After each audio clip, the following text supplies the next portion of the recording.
So রাস্তা দিয়ে যাচ্ছিলাম, মাধবকুণ্ড যাওয়ার পথে হঠাৎ এই জায়গাটা ক্রস করে চলে গিয়েছিলাম। তো পিছন দিকে ব্যাক করলাম। এই যে জিনিসটা দেখা যাচ্ছে, এই জিনিসটা হলো আগর কাঠের বা আগর গাছের ভিতরের যে কাঠ, সেটা। সো আগর গাছ অনেক দামি গাছ সবাই বলে, কিন্তু এটা থেকে প্রসেসড হয়ে যে অ্যাসেন্সটা বা অয়েলটা তৈরি হয়, সেটার জন্য কিন্তু এটার র ম্যাটেরিয়ালটা প্রয়োজন। সো এই র ম্যাটেরিয়ালটা এই যে টুকরাটা দেখা যাচ্ছে এটার ভিতরে আছে, এটার ভিতরে আছে।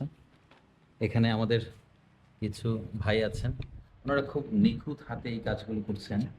এবং আমরা দেখতে পাচ্ছি আহ, এই একটা হাতিয়ার, যেটা দিয়ে খুব নিখুঁতভাবে যে নর্মাল যে সাদা অংশটা আছে কাঠের, সেই জিনিসটাকে রিমুভ করা হচ্ছে, কেটে তুলে ফেলা হচ্ছে। এবং যে ভিতরে কালচে অংশ, এটাই মূলত মূল মূল কাঠটা, যেটা থেকে হয়তোবা প্রসেস হয়ে এক সময় খুব সুন্দর ফ্র্যাগ্রেন্স বা এসেন্স অয়েল তৈরি হতে পারে।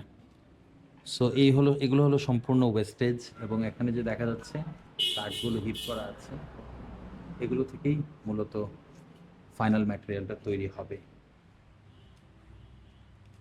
সো কাজটা অনেক সময় সাপেক্ষ কাজ।